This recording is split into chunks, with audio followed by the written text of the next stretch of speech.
Coming up on this hour of Chris 6 Sunrise, where does the city of Corpus Christi stand with all of its water supply projects? Well, the council gets an update on Tuesday, but one particular project will be in the spotlight. And CCISD wants to hear from you over their proposal to close 7 campuses due to a budget deficit. We'll show you where the next community meetings will be, plus Robstown neighbors, a new emergency siren is sounding across town. I'm Stephanie Molina with what those blasts mean, when they will sound, and how to get the alerts to keep your family safe.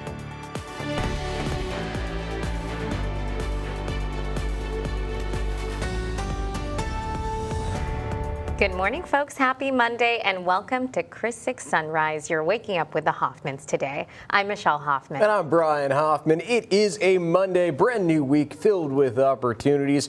We got to keep this warm, positive spirit out there because it's not so warm out there right now. Meteorologist Stephen Jones standing by with a look at your weather, plus, of course, the traffic for people just heading out the door. Morning, buddy. How you doing? Morning. Well, good morning, you guys. Not doing too bad. You know, it is a Monday. You're feeling it, but luckily there is some good news. You know, it's a little bit chilly feeling like the season if you're a fan of it, and not too much traffic out there as we're hitting the roadways. Luckily, here's a live look out at our SPID Skycam. You can see more cars are hitting the roadway as we're going through the 6 a.m. hour now for that Monday morning commute, but traffic's still flowing nice and smooth. As we're getting a good look at the entire area, plenty of greens on the board, exactly what we want to see. So let's get into it here. Starting off with the Harbor Bridge, going to be good and green if you're heading to or from Portland, as well as Ingleside to Taft, looking good there. And as we work into Corpus Christi, Ocean Drive, no major slowdowns to report, as well as SPID, Saratoga, and the Crosstown Expressway, all coming in the clear if you're going to be going that way.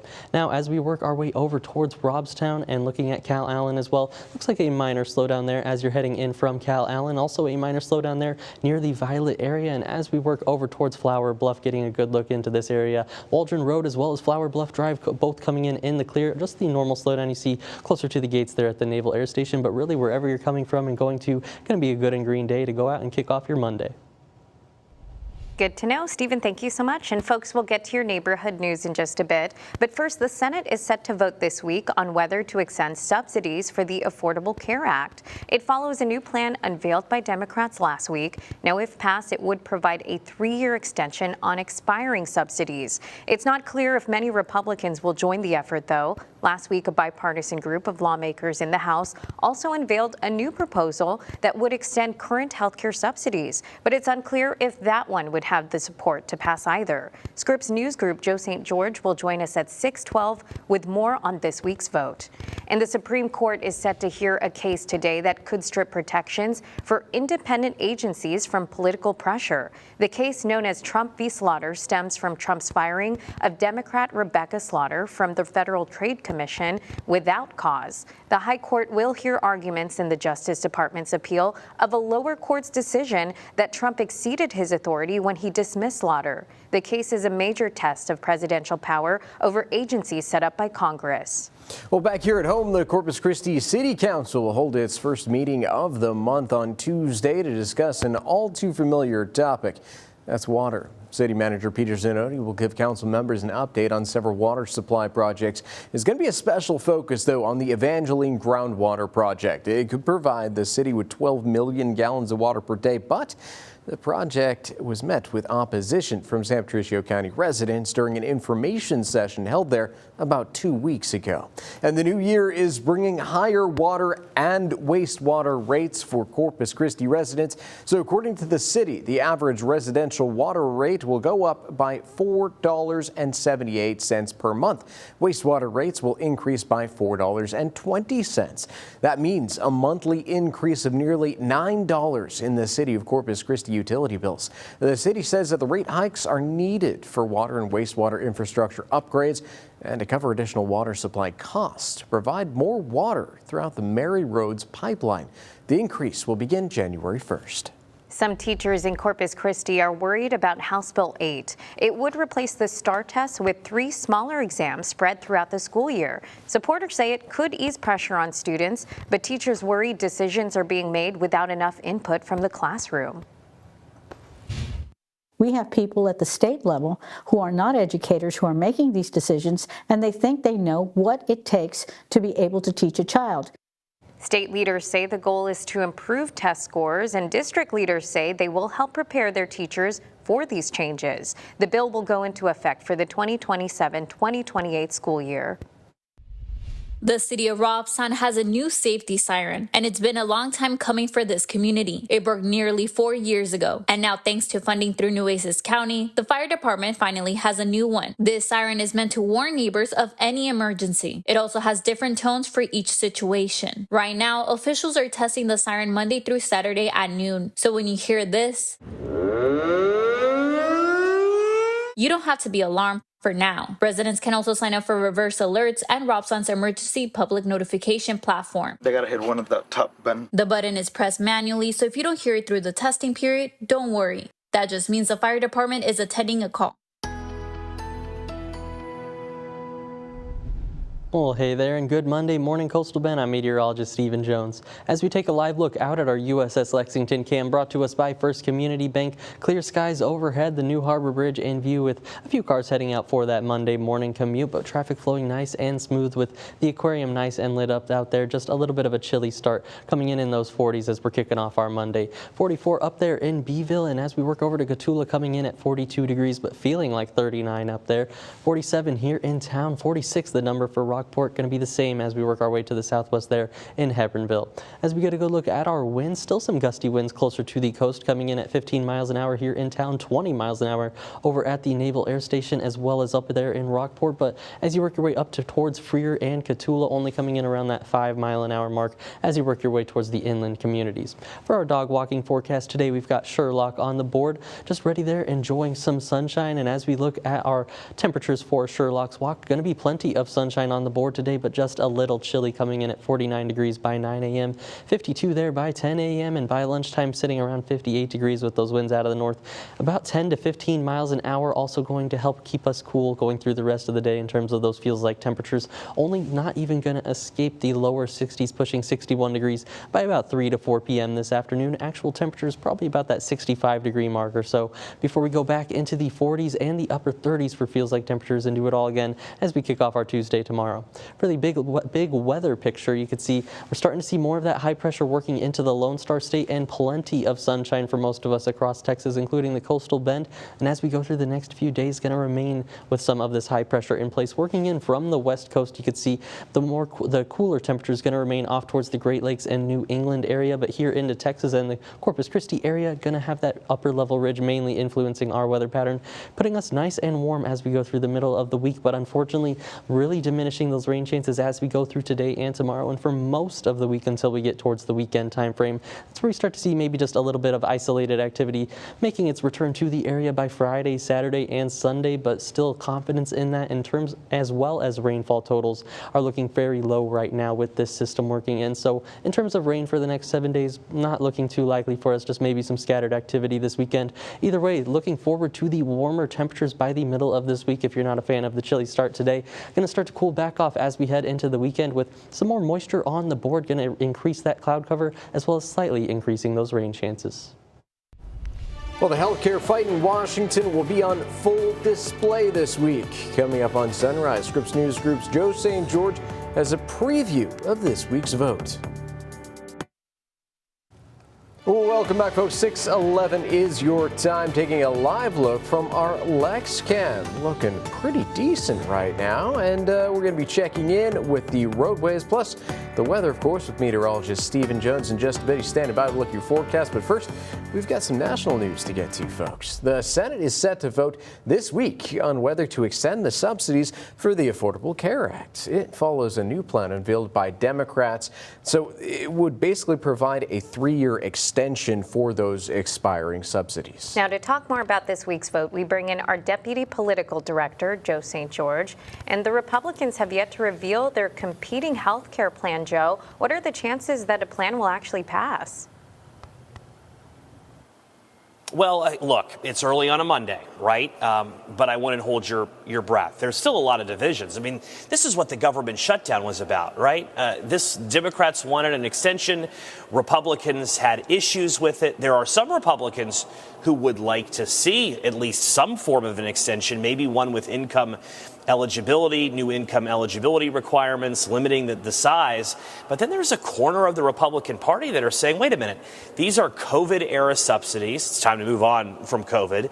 And that Obamacare, as it's often referred to in conservative circles, the Affordable Care Act is the official name, conservatives believe there needs to be significant reforms here. That being said, this is a big week for health care. It's really going to, I think, really tell us if anything is going to be possible in terms of compromise or if this thing is truly heading into dead on arrival territory. The reality is that for millions of Americans, though, this is a big deal. And we've talked a lot about subsidies for months now, and for good reason. I mean, you're talking about north of 20 million Americans that have an expiring subsidy at the end of this month who rely on insurance through the insurance marketplace. And again, they're window shopping. Maybe they've enrolled and they've seen the significant hikes to their premiums beginning next year. Healthcare policy advocates are worried that people are just going to forego health insurance next year and say, I can't afford it, I don't need it, and that obviously has a whole host of domino effects. Democrats would like to see a 3-year extension of the current subsidies. That's their proposal. That's what they want to vote on this week. Remember, in order to reopen the government several weeks back, Republican leaders in the Senate promised them that vote, but there still remains a number of conservative opposition here in Washington. Healthcare will certainly be one of the front and center stories all week long. It'll also be interesting to see how President Trump talks about it.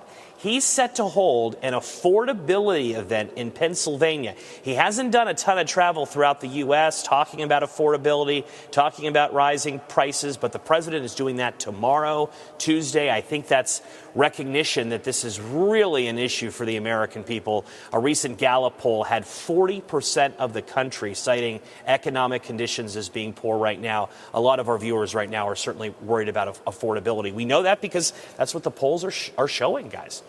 Yeah, exactly, Joe. Well, thank you so much for keeping track of all of this. Yeah, looking forward to your updates, sir, and talking again very soon.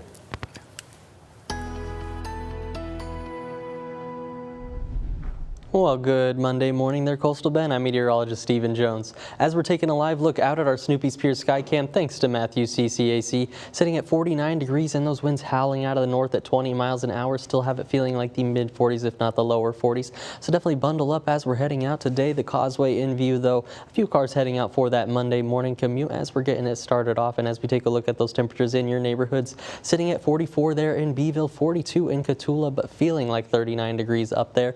47 as we work over to Kingsville and then Rockport as well as Ingleside, both coming in at that 46 degree mark. So really no matter where you are, definitely feeling the chill, especially compared to yesterday. We're about between 15 to upwards of 24 degrees cooler there in Cotulla than this time yesterday, 12 degrees cooler than this time yesterday in Port Aransas, and also very gusty conditions throughout the overnight hours in the wake of that cold front, getting up to 41 miles an hour there in Alice, 36 here in Corpus Christi, 35 miles an hour over in Rockport. But luckily a lot of these numbers have started to come down for the most part. Still some of those breezy winds here closer to Corpus Christi and the coast, coming in at 20 miles an hour over at Rockport still. But as you work your way inland, starting to see more of those 5 miles an hour, 7 miles an hour, just more of those lighter winds on the board, and going to continue to see that trend as we go through our Monday, with the wind gusts starting to slow down closer to that 15 mile an hour mark as we head towards dinner time before we go into the overnight hours, and they'll be closer to that 10 to 15 mile an hour mark that we're more accustomed to.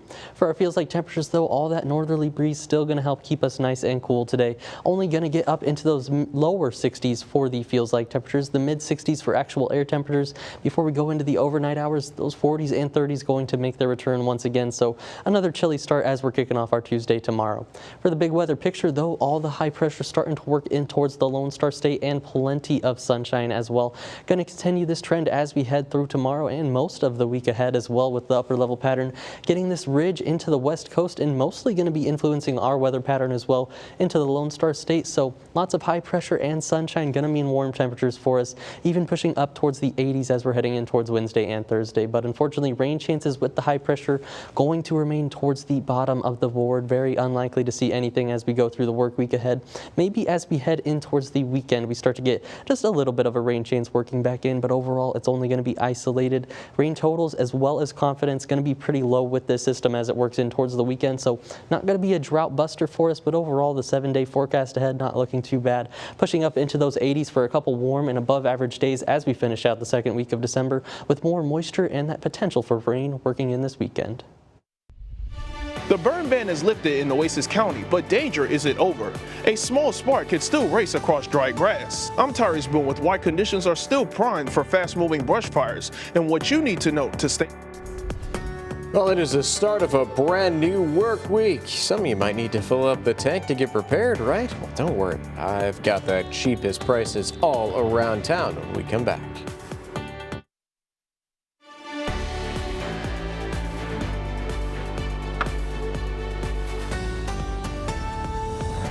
Welcome back, folks. Well, it is a Monday, started a brand new week, and of course, it is time for Gas Tracker. We are checking those gas prices all around the Coastal Bend and nationally, making sure that your money can really go that extra mile, right? All right, taking a look at national Texas average and Corpus Christi average. National is $2.90. That is actually down by a whopping 9 cents since Friday. Massive drop there. As Lone Star State, $2.41, 4 cents down since Friday. Average cost here in Corpus Christi, that is $2.33. But what about the cheapest price? Well, that is $2.27 at the Flower Bluff HEB. Love to see it. For our Portland friends, you're sitting at the same exact price as your cheapest price, $2.27 over the Murphy USA, right there next to Walmart. If you're out there on the island, you're always going to be paying a little bit more, but no price change since last week, sitting at $2.37. That's at the Valero on Park Road 22 rather, and 361, right when you're heading off over to Port A. As always, I'll have these prices posted on our website, KrisTV.com. Well, good Monday morning there, Coastal Bend, taking a live look out at our USS Lexington Cam. Thanks to First Community Bank, the new Harbor Bridge in view. A few more cars heading out for that Monday morning commute. The aquarium nice and lit up, and either way, chilly at that 46 degrees. So hopefully you're bundling up as we're hitting the roadways. As we get a good look at our traffic flow out there around the Corpus Christi area, plenty of greens on the board. So let's get into it here, starting off with the Harbor Bridge. Just like we saw, good and green traffic that way. Just a minor slowdown between Gregory and Ingleside, but for the most part pretty green that way as well. Into Corpus Christi now, Ocean Drive, no slowdowns to report, as well as SPID, Saratoga, and Crosstown Expressway looking pretty good and green here in Corpus Christi as well. Over towards Robstown and Cal Allen, mainly a minor slowdown towards the Violet area, as well as over there by Robstown, but really not too bad as you're heading into Corpus Christi. And getting a good look over by Flower Bluff, a good slowdown there on Waldron Road to account for a couple extra minutes on the roadway, but really wherever you're coming from and going to be a good and green morning to go out there and kick off your Monday.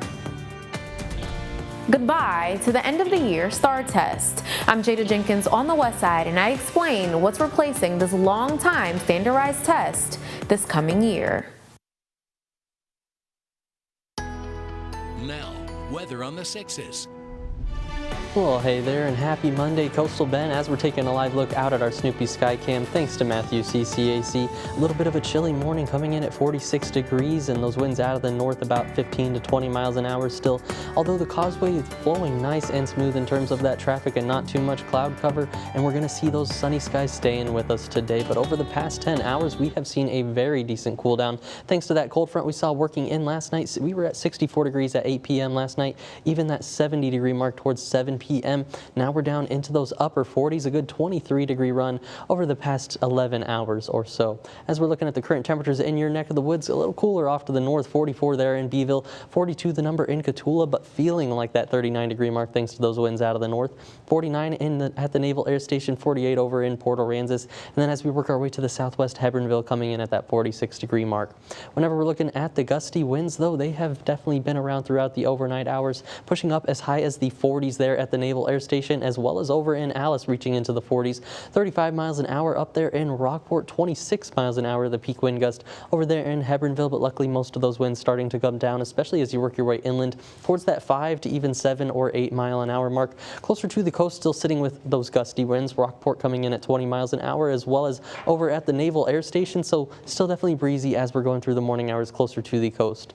When we're looking at the dog walking forecast today, we've got Sherlock on the board, just enjoying some nice sun there right here in Nueces County. And as we get a good look at the temperatures for Sherlock's walk on the beach, going to be 52 by 10 a.m., 58 there as we're heading out for that lunch hour, with winds also coming down out of the north about 10 to 15 miles an hour. As we go through the rest of the day, going to continue to watch that trend of winds coming down coming out of the north, but also dying down in terms of their wind speeds towards that 15 mile an hour mark as we get closer to dinner time. And as we go into the overnight hours, expected more towards that 5 to 10 mile an hour mark, that normal breeze that we're more accustomed to. For our feels like temperatures, though, thanks to that wind out of the north, also going to help us keep us nice and cool, not escaping the lower 60s for feels like temperatures today, only pushing 61 by that 4 to 5 p.m. time frame.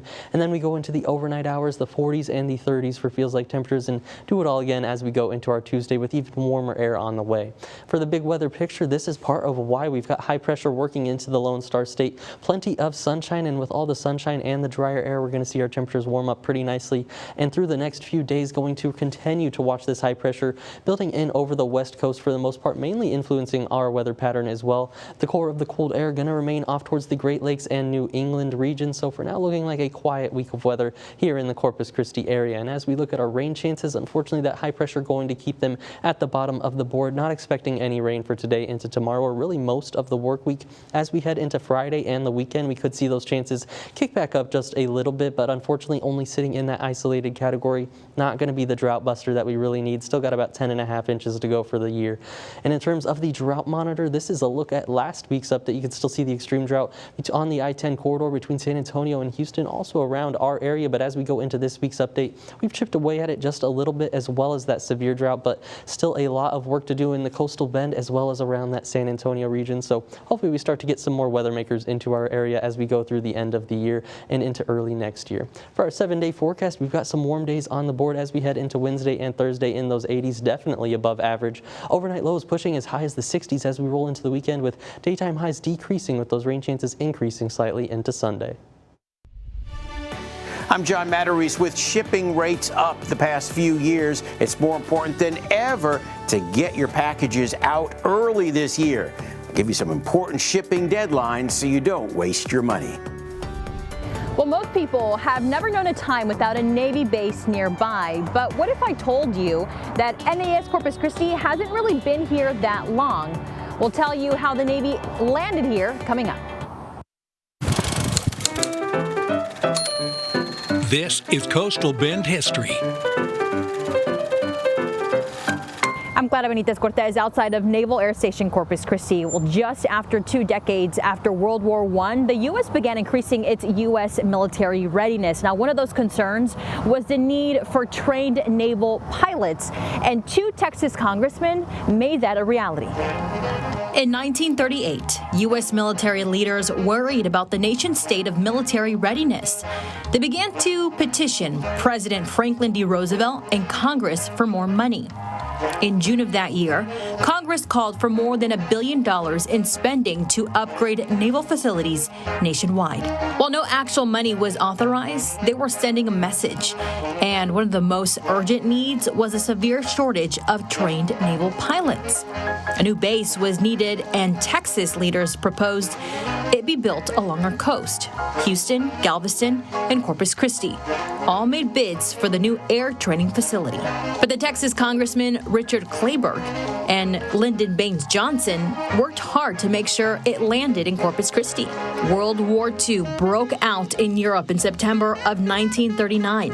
By November of that year, the U.S. Congress appropriated $26.6 million to build the new naval training base on the Texas coast. Congressman Johnson held a private meeting with President Roosevelt on December 14, 1939, to convince him Corpus Christi was the logical choice. A special Navy board agreed the base should be located here. More than 2,000 acres of land at Flower Bluff Point had to be purchased from nearly 160 different landowners.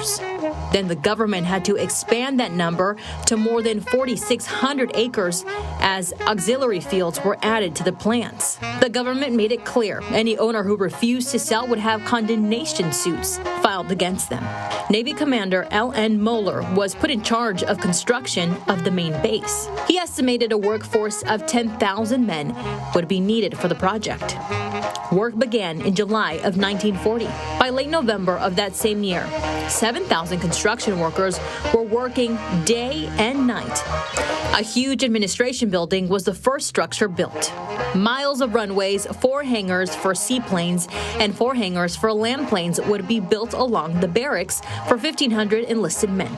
The city of Corpus Christi also began construction on La Armada on airs to house 250 enlisted men and civilian employees of the base. World War I veteran Captain Alva D. Bernhard assumed command of the base in October 1940. He had been the commanding officer of the USS Lexington before his arrival. But it would still be months before the first students would arrive. If you want to learn more about NAS Corpus Christi, go ahead and scan this QR code or head over to our website, christv.com. I'm Clara Benitez Cortez at NAS Corpus Christi. Well, hey there, and welcome on back for a good Monday morning there, Coastal Bend. I'm meteorologist Stephen Jones. As we're taking a live look out at Snoopy's Pier, thanks to Matthew CCAC, starting to get some glimpses of the sunrise trying to come up. 49 degrees and those winds out of the north, 20 miles an hour, definitely worthy of bundling up as you're heading out the door this Monday morning.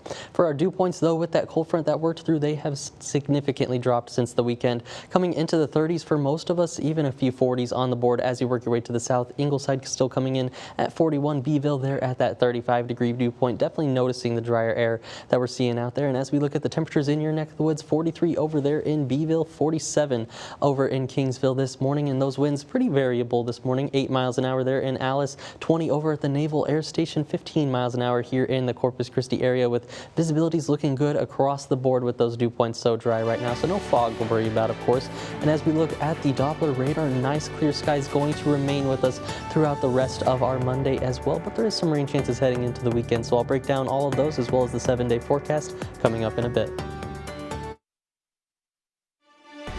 Now, 20 minutes of non-stop news, sponsored by Ewald Kubota.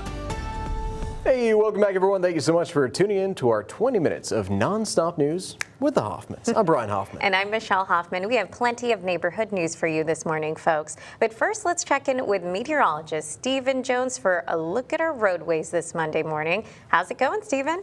Oh, not too bad, you guys. You know, it is a Monday morning, but luckily plenty of greens on the board. It's exactly what we want to see, and definitely feeling like the season with those 40s making their return. So hopefully everybody's bundling up as we're heading out the door. Taking a live look out at our SPID Skycam, you can see just the beautiful sunrise we have on our hands. A few more cars hitting SPID or heading out on SPID for that Monday morning commute. But as we get a good look at the traffic flow across our entire region, like we were looking at, plenty of greens on the board. So let's start it off here with the Harbor Bridge. We're looking pretty good in green if you're heading to or from Portland, as well as into Ingleside and Taft this morning. Now over into Corpus Christi, Ocean Drive, no major slowdowns to report, as well as SPID. A couple decent slowdowns there on Saratoga, close to Airline, as well as over there towards Everhart as we work our way over into the Robstown area now. Robstown to Corpus Christi looking pretty good in green, as well as coming in from Cal Allen and now moving over into the Flower Bluff area. Flower Bluff Drive, no major slowdowns to report, although Waldron Road maybe a couple extra minutes as you're hitting that roadway. Really, wherever you're coming from and going to, not going to be too bad of a day to get out there and kick off your Monday. House Bill 8 replaces the STAR test, moving from one large end-of-year exam to a 3-part test given throughout the school year. I'm Jada Jenkins on the West Side, and I spoke with educators who say they're worried how this may impact their teaching strategies, while district leaders say they're prepared for what's ahead. Back in August, I told you about how educators and students were bracing for possible changes to the end-of-the-year STAR test as House Bill 8 made its way through the state Senate. At the time, many said, There's so much unknown. Fast forward to now, the bill has passed. And while state leaders say the new 3-part testing system will help students, some local educators aren't convinced. We have people at the state level who are not educators who are making these decisions, and they think they know what it takes to be able to teach a child. Nancy Vera, the president for the Corpus Christi American Federation of Teachers, has taught in the classroom for over 3 decades. She questions whether more testing actually means more learning. It's ridiculous. When do you have time to teach? Because you're always testing. I spoke with CCISD's Chief Officer for Accountability and Student Support Services, Sonia Zyla, to ask that exact question. We schedule in a way that we will maximize instructional time. The law also bans practice exams. Zyla says districts will have to adjust. With the new state implementing, we will have to pull back. She says she understands the concern for what's to come. But now that the law is officially on the books, we'll be ready for it. We will ensure that our teachers are ready and that our parents are informed. But Vera says she would much rather go without standardized testing as a whole. The best thing the state could do is leave teaching up to the teachers. Trading in one method for another. The new testing system won't officially take effect until the 2027-2028 school year. On the West Side, I'm your neighborhood news reporter, Jada Jenkins, Chris 6 News. Jada, good info. Thank you so much. For more on her story, folks, you can always head to our website, christv.com. Don't go anywhere, though. We have plenty of neighborhood news to get to this morning. Yes, from the new emergency siren system in Robstown to fire officials warning neighbors about the risk of fires, even though the burn ban has been lifted. We have you covered in your neighborhood check-in. The city of Robstown has a new safety siren, and it's been a long time coming for this community. It broke nearly 4 years ago, and now thanks to funding through Nueces County, the fire department finally has a new one. This siren is meant to warn neighbors of any emergency. It also has different tones for each situation. Right now, officials are testing the siren Monday through Saturday at noon, so when you hear this, you don't have to be alarmed. For now, residents can also sign up for reverse alerts and Robstown's emergency public notification platform. They gotta hit one of the top buttons. The button is pressed manually, so if you don't hear it through the testing period, don't worry. That just means the fire department is attending a call. I'm Melissa Trevino, your neighborhood news reporter in Calallen. More than a dozen Ben Bolt Elementary students shopped with linemen from the Nueces Electric Cooperative. These linemen tell me they're proud to give back to the towns they serve. Hey, look at the difference. Cheerful chaos at the checkout, but these kids didn't buy the gifts themselves. They spent the morning shopping with linemen from Nueces Electric Cooperative. The Shopping with the Lineman program started 5 years ago. Each year, NEC picks one local school. This year, it was Ben Bolt. Dominic Garcia remembers his time there. That's why coming back to give back to his community means so much. Students are nominated by school administrators based on academics, behavior, and financial need. NEC employees fully fund the program. This year, they raised $7,000 to take 15 students shopping. Nueces County lifted its burn ban Thursday afternoon, reopening the door to campfires and outdoor burning across unincorporated areas. But firefighters say reopening doesn't mean the risk is gone. That cozy image can turn dangerous fast. Fire officials say weather is always the deciding factor. If you plan to burn, do it the safe way. Fire officials recommend start no earlier than 30 minutes before dawn and put fires out by 30 minutes after dusk. Always have a water source and someone watching the fire. Clear a 10-foot perimeter around the burn site and cut back grass lines. Only burn acceptable materials like lumber and branches, never rubber or plastic, and avoid burning when winds exceed 25 miles per hour. Winds between 6 and 25 miles per hour are considered acceptable with caution.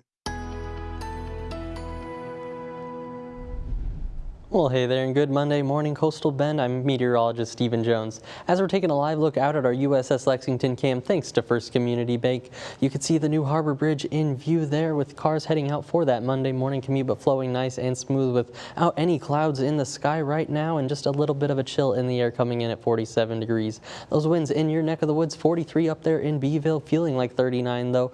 41 in Cotulla, also feeling like that 39 degree mark. Over by the coast, feeling like 42, but coming in in those upper 40s. And as we work over to Kingsville, coming in at 47, feeling like 43 degrees with those winds out of the north. And it has been a gusty night in the wake of that cold front. Some of those peak wind gusts getting into the 40s there at the Naval Air Station as well as Alice. Many of us coming in the 30s. The only one in the 20s, Hebronville, escaping at that 26-mile-an-hour mark. But either way, has just been a very breezy night. But as we go in through our Monday, should start to calm down. Already has as you work your way inland. Freer coming in at 5 miles an hour, as well as Cotulla. Along the coast, still holding on to some of those gustier winds, 20 miles an hour over the Naval Air Station, as well as Rockport today.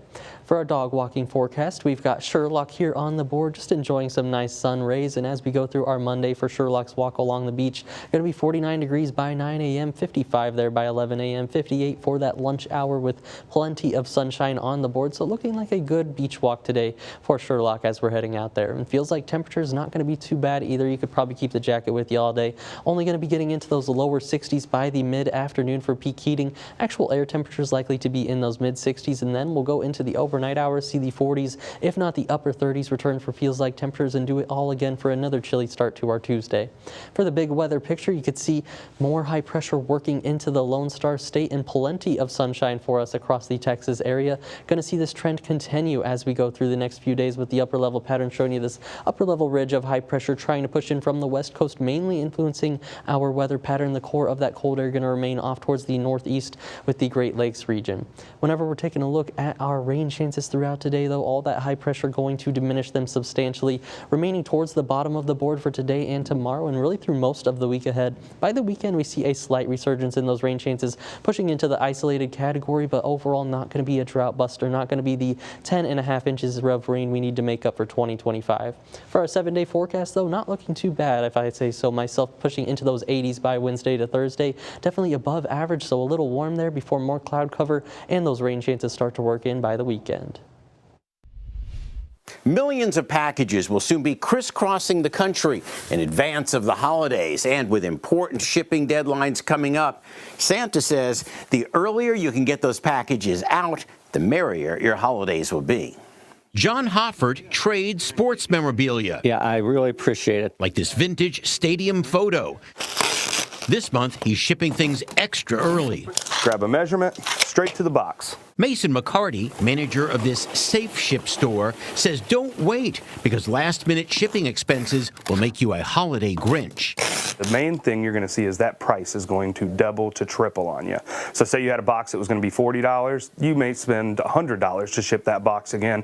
The best thing that you can actively do is order early. Scott Ashbaugh is with DHL, which shared a sneak peek into its operations. He says the biggest risk factor now through the holidays is weather. Our networks are usually all stretched near to the maximum for this period. And when a major weather disruption comes in, that can really knock us back on our heels. To receive or send gifts on time, pay attention to carriers' deadlines. Less expensive shipping options before Christmas include FedEx Ground Economy with a send-by date of December 15th. The 17th is the last day to ship using the USPS Ground Advantage service for the continental U.S. UPS tells customers to check its website for ground service, but it's set a December 19th deadline for 3-day select service. After that, McCarty warns shipping gets riskier and more expensive. If you don't get it out by the 17th or the 18th, you're going to see your price double to triple. That's why John Hoffert isn't waiting. I know it'll get there on time. And that way you don't waste your money. John Mattery's Scripps News Group. Now, 6 things to know before you go. The Senate is set to vote this week on whether to extend subsidies for the Affordable Care Act. It follows a new plan unveiled by Democrats last week. If passed, it would provide a 3-year extension on expiring subsidies. It's not clear if many Republicans will join the effort, though. Last week, a bipartisan group of lawmakers in the House also unveiled a new proposal that would extend current health care subsidies. But it's unclear if that would have any support to pass either. If a deal is not passed, many Americans face big hikes in healthcare premiums. The Supreme Court is set to hear a case today that could strip protections for independent agencies from political pressure. The case known as Trump versus versus Slaughter stems from Trump's firing of Democrat Rebecca Slaughter from the Federal Trade Commission without cause. The High Court will hear arguments in the Justice Department's appeal of a lower court's decision that Trump exceeded his authority when he dismissed Slaughter. The case is a major test of presidential power over agencies set up by Congress. The Education Department will temporarily bring back about 250 federal workers placed on administrative leave last March. The department is bringing back the workers while the federal government fights efforts in the courts to cut jobs at the agency. The workers received an email Friday instructing them to return to work. The Trump administration has previously vowed to dismantle the Education Department. Miami Heat player Terry Rozier is set to be arraigned today. He was charged back in October in a federal sports betting and money laundering case. Prosecutors say it involved using non-public information about NBA players and injuries to place illegal bets. The U.S. Attorney for the Eastern District of New York says Rozier is one of 6 defendants in 2 large-scale federal betting cases involving organized crime. The Corpus Christi City Council will hold its first meeting of the month on Tuesday to discuss the city's water supply. City Manager Peter Zinoni will give council members an update on several water supply projects. There will be special focuses on the Evangeline Groundwater Project. It could provide the city with 12 million gallons of water a day, but the project met with opposition from San Patricio County residents during an information session held about 2 weeks ago. The new Harbor Bridge has been open for several months, but work on the project continues. Some of that work will affect south and northbound lanes on the new bridge. Temporary lane and shoulder closures will be in effect during the day and at night through Thursday, December 11th. The closures are needed so crews can make some adjustments to the bridge lighting. Drivers should be prepared for delays. And don't forget, folks, you got to join us Friday night for the 27th annual La Posada Lighted Boat Parade. This year, Michelle and I will once again be your hosts. Dozens of boats will be decked out with hundreds of lights to add some sparkle to the holiday season. There's also going to be some special performances, too. You'll be able to catch all the holiday fun right here on Chris 6 starting at 7 p.m. Here's a look at what's trending now. 7-Eleven is introducing an American version of a fan favorite Japanese snack food. You can now get the Japanese-style egg salad sandwich at participating 7-Eleven and Stripe stores in the U.S. The new savory treat is made with soft and fluffy milk bread and rich and creamy egg salad. It was inspired by the Tamago Sando, a popular item sold at 7-Eleven stores across Japan. Pretty cool. It looks like a normal egg salad sandwich to me, though. It does. That's something that, obviously Japan is on our bucket list that we want to travel to eventually. I really want to go out dining at a convenience store. I know that may sound silly, but I've been seeing all of these videos on how the convenience store food over there is like top notch. Okay, I think I've seen a couple of those videos, people making the fun drinks and everything at the store. So that does seem kind of fun, honestly. But it'd be interesting to see. I wonder if any of the Corpus Christi stores are going to be getting any of those sandwiches. Do you think you guys would be? Would you try it? I don't eat egg. Yeah, so. you can't have eggs, Will you, though? stuff. Possibly. I mean, I don't know. It's just, again, it looks like an egg salad sandwich. Yeah. How about you? Me away. I think I would try it, but it's to remain to be seen if I'd be a big fan sandwich, of it. you think. So it's like, wasn't there a Futurama episode about that? Oh, I haven't seen it, but we'll see. We'll see if I'm able to try it or not while they have it. But either way, I think it's getting quite a bit cooler out there as we're getting ready to try some of these sandwiches. 40s this morning, and hopefully even cooler as we're going through the rest of the month. 45 degrees as we're taking a live look out at our USS Lexington cam, thanks to First Community Bank, and a beautiful sunrise on our hands as well. Just a little bit of a chill in the air. Not a bad idea to bundle up as you're heading out today. Those temperatures in your neck of the woods feeling like the 30s up in Beeville as well as Cotulla this morning. 49 degrees, the number for the Naval Air Station in Port Aransas is coming in at 48, but feeling like 42 out there. And the feels like temperature is going to remain below the actual air temperature through the rest of today, with winds out of the north around that 10 to 15 mile an hour mark. But it was a very gusty night in the wake of that cold front. Those peak wind gusts pushed into the 30s and the 40s there at the Naval Air Station as well as over in Alice. 36 miles an hour, that peak wind gust here in Corpus Christi for a pretty windy night. But as we go into to our dog walking forecast. Today we've got Sherlock on the board enjoying some nice sun, and for his dog walk temperatures, I should say, going to be 49 by 9 a.m., 55 by that 11 a.m. time frame, 58 by the lunchtime hour, with winds around the north coming in around 10 to 15 miles an hour. So nothing compared to the 30 to 40 miles an hour we had last night. And luckily, this feels like temperatures not even going to escape the lower 60s today. So as we roll into the afternoon, likely to keep the jacket with you the entire day. And as we go into tomorrow, going to see those 40s to upper 30s return once again. So another chilly start on the board as we're kicking off our Tuesday. For the big weather picture, more high pressure working into the Lone Star State. Plenty of sunshine on the board as well, with most of that cloud cover working off towards the east now. Going to continue that trend as we go through the week ahead, with more high pressure building in from the west coast. You can see here on the upper level pattern mainly going to be influencing our weather pattern, with the core of that cold air remaining off towards the north for the time being. Our rain chance is going to remain towards the bottom of the board today, and really throughout most of the week ahead. Going to see just a slight resurgence in them as we're heading towards the weekend time frame, but unfortunately only going to be isolated at best for us. So not going to be a major drought buster. As we get a good look at that 7-day forecast, you can see the warmer temperatures making their return, especially from Wednesday to Friday, with those above average temperatures pushing 80 degrees. But then the weekend, as we're heading towards La Posada, going to be in those 70s with a little bit more cloud cover on the board. But I don't think that's looking too bad for the weekend activities. Yay, but my outfit. I bought something very warm and fluffy. That's all I'm going to say. It's awesome and very bright and shiny too. Oh, deep tease. You guys got to check out the outfits. Yeah, you got to check it out. We always like dressing up for these events. But folks, thank you so much for joining us this Monday. We hope this started off your week on a high note, and we hope you guys have a great day today. We will see you bright and early tomorrow morning.